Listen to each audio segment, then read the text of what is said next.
دور نبوت کے بعد پھر کیا ہوا ہے؟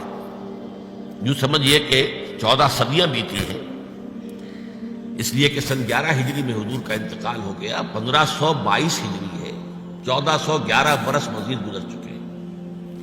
اس میں امت کون سی وادی میں ہے، کس جگہ رہی، کہاں چلی، کہاں سے کوئی عروج آیا، کوئی زوال آیا، یہ ایک لمبی داستان ہے۔ لیکن یہ کہ نبی اکرم صلی اللہ علیہ وسلم کی ایک حدیث ایسی ہے کہ جس میں اس پوری داستان کو، جسے ہم کہتے ہیں سمندر کو کودے میں بند کر دیا گیا۔ اس حدیث کی ایک روایت تو وہ ہے کہ جو زیادہ مستند ہے اس اعتبار سے کہ مسند احمد ابن حنبل کی روایت ہے، حضرت نعمان ابن بشیر اس کے راوی ہیں رضی اللہ تعالی عنہ، اور وہ حدیث ہم نے بہت عام کی ہے، شائع کی ہے۔ لیکن آج میں ذرا وہی مضمون جو ذرا نسبتاً ایک تفصیلی حدیث میں آیا ہے، سند کے اعتبار سے وہ اتنی زیادہ مضبوط نہیں ہے جتنی کہ وہ نعمان ابن بشیر والی حدیث ہے رضی اللہ تعالی عنہ، لیکن تفاصیل اس میں زیادہ ہیں۔ اس حدیث کو امام شاطبی نے نقل کیا ہے موافقات میں، اور مولانا اسماعیل شہید رحمۃ اللہ علیہ نے منصب امامت میں اسے نقل کیا ہے، اور مولانا سید ابو الاعلیٰ مودودی صاحب نے اپنی کتاب تجدید و احیاء الدین میں اس کو شامل کیا ہے۔ یہ حدیث کے الفاظ بڑے پیارے ہیں، سنیے۔ ان اول دینکم نبوۃ و رحمہ، مسلمانوں تمہارے اس دین کا جو پہلا دور ہے وہ نبوت اور رحمت ہے، یعنی میں خود موجود ہوں بنفس نفیس تمہارے مابین، نبوت موجود ہے تمہارے مابین، اور میں تو رحمت للعالمین بنا کر بھیجا گیا ہوں۔ تو ان اول دینکم نبوۃ و رحمہ وتکون فیکم ما شاء اللہ ان تکون ثم یرفع اللہ جل جلالہ، اور یہ رہے گی نبوت و رحمت تمہارے مابین جب تک کہ اللہ چاہے گی کہ وہ رہے، پھر یہ کہ اللہ تعالیٰ اس کو اٹھا لے گا، یعنی میرا انتقال ہو جائے گا۔ ثم تکون خلافتا علی منہاج النبوۃ، پھر خلافت آئے گی علی منہاج النبوۃ، نبوت کے نقش قدم پر، ما شاء اللہ ان تکون، وہ بھی رہے گی جب تک اللہ چاہے گا۔ ثم یرفع اللہ اذا شاء یرفع جل جلالہ، پھر جب اللہ جل جلالہ چاہے گا اسے بھی اٹھا لے گا۔ ثم تکون ملکا عاضا، پھر ایک دور آئے گا کاٹ کھانے والی ملوکیت، بادشاہت، جو کہ لوگوں کو کاٹ کھائے گی، ظالم ہوگی۔ فتکون ما شاء اللہ ان تکون ثم یرفع اللہ اذا شاء یرفع جل جلالہ، وہ بھی رہے گی جب تک کہ اللہ چاہے گا کہ رہے، پھر جب اللہ جل جلالہ چاہے گا اسے بھی اٹھا لے گا۔ ثم تکون ملکا جبریتا، پھر ایک اور ملوکیت آئے گی، مجبوری والی ملوکیت۔ فتکون ما شاء اللہ ان تکون ثم یرفع اللہ جل جلالہ، پھر وہ بھی جب تک اللہ چاہے گا رہے گی، پھر جب اللہ چاہے گا اس کو بھی اٹھا لے گا۔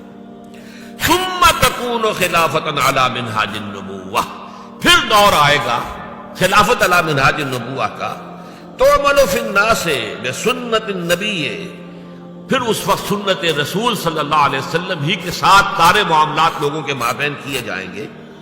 ویلقی الاسلام بجرانہ فی الارض، اور اسلام اپنی گردن زمین میں ٹکا دے گا، یعنی اسلام کی ساری برکات، اسلام کی سعادتیں جو ہیں روئے ارضی آپ نے۔ یرضی عنہا ساکن السماء و ساکن الارض، آسمانوں والے بھی راضی ہوں گے اس نظام سے جو دنیا میں اس وقت قائم ہوگا، اور زمین والے بھی سب کے سب راضی ہوں گے۔ لا تدع السماء من قطر الا صبته مدرارا، آسمان اپنا ایک قطرہ بھی نہیں روکے گا بلکہ اسے زمین پر برسا دے گا موسلادھار بارش کی شکل میں۔ ولا تدع الارض من نباتها وبرکاتها شيئا الا اخرجته، اور زمین بھی اپنی برکتوں اور اپنی پیداوار، اپنی نباتات میں سے کسی شے کو روکے گی نہیں مگر یہ کہ نکال کے باہر کر دے گی۔ زمین سے ساری برکات جو ہیں امڑ آئیں گی، آسمان سے اللہ تعالیٰ کی رحمتیں نازل ہوں گی، آسمان والے بھی راضی ہوں گے، زمین والے بھی راضی ہوں گے، اللہ کے نبی کے مطابق، سنت کے مطابق جو ہے سارے معاملات طے ہو رہے ہوں گے۔ یہ دور بھی آئے گا خلافت علی منہاج النبوۃ کا۔ جب دوبارہ یہ دور آئے گا خلافت علی منہاج النبوۃ کا، تو یہ آفاقی ہوگا، عالمگیر ہوگا، کل روئے ارضی پر محیط ہوگا۔ حضرت ثوبان رضی اللہ تعالیٰ عنہ کی روایت ہے مسلم شریف کی، ان اللہ زوالی الارض، اللہ نے میرے لیے ساری زمین کو لپیٹ دیا، فرائیت مشارقہا و مغاربہا، تو میں نے زمین کے سارے مشرق دیکھ لیے، سارے مغرب دیکھ لیے، وَإِنَّ أُمَّتِي سَيَبْلُغُ مُلْكُهَا مَا ذُرِّيَ لِي مِنْهَا، اور سن رکھو کہ میری امت کی حکومت ان تمام علاقوں پر ہو کر رہے گی کہ جو اللہ نے زمین کو لپیٹ کر مجھے دکھا دیے، تمام مشارق تمام مغارب پر میری امت کی حکومت قائم ہوگی۔